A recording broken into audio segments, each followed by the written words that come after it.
তো হ্যালো বন্ধুরা, এমএস এক্সেলে এরকম একটি কালারফুল অ্যাটেন্ডেন্স তৈরি করা শেখাবো। যেমন আমরা এখানে যখন পি টাইপ করব, পি হচ্ছে প্রেজেন্ট, তো অটোমেটিক্যালি কিন্তু পাশে কাউন্ট হচ্ছে।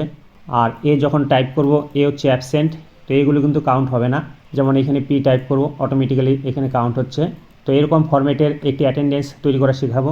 এই ফরম্যাটটি তৈরি করার পর এখানে ক্লিক করে তো আমাদের এখানে একটি ফর্মুলা টাইপ করতে হবে, যেমন equal to count if first bracket. এরপরে এই সেলগুলোকে মাউস দিয়ে ড্র্যাগ করে সিলেক্ট করতে হবে।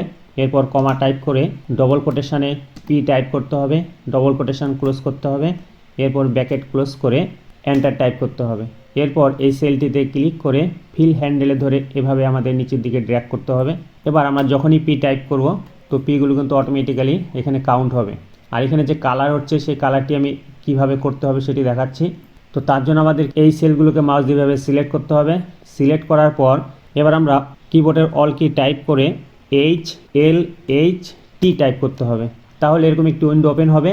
তো এবার আমাদের পি টাইপ করতে হবে, আর উইথ এই পাশের বক্সে ক্লিক করে কাস্টম ফরম্যাটে ক্লিক করতে হবে। এখান থেকে ফিল কালারে ক্লিক করে আমাদেরকে কালার চয়েস করতে হবে। যেমন এখান থেকে আমাদের গ্রিন কালারটি চয়েস করতে হবে। এরপর ফন্টে ক্লিক করে এবার আমরা এখান থেকে যে কোনো একটি ফন্ট কালার চয়েস করব, যেমন হচ্ছে হোয়াইট।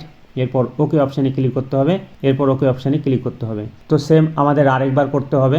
তো কিবোর্ডের অল কি প্রেস করে এবার HLHT টাইপ করতে হবে। তো এরকম একটি উইন্ডো ওপেন হবে। এবার আমাদের এখানে টাইপ করতে হবে এ উইথ, আমাদের এখানে ক্লিক করে কাস্টম ফরম্যাটে ক্লিক করতে হবে। সেম একইভাবে আমাদের ফিল অপশানে ক্লিক করে এখান থেকে আমাদের কালার সিলেক্ট করতে হবে, যেমন রেড। আর ফন্টে ক্লিক করে আমাদের এখান থেকে ফন্ট কালার সিলেক্ট করতে হবে, যেমন হোয়াইট।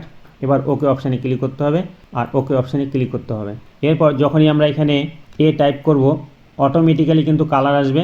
আর যখনই আমরা পি টাইপ করব, তো অটোমেটিক্যালি কিন্তু আমাদের এখানে পির কালার হবে।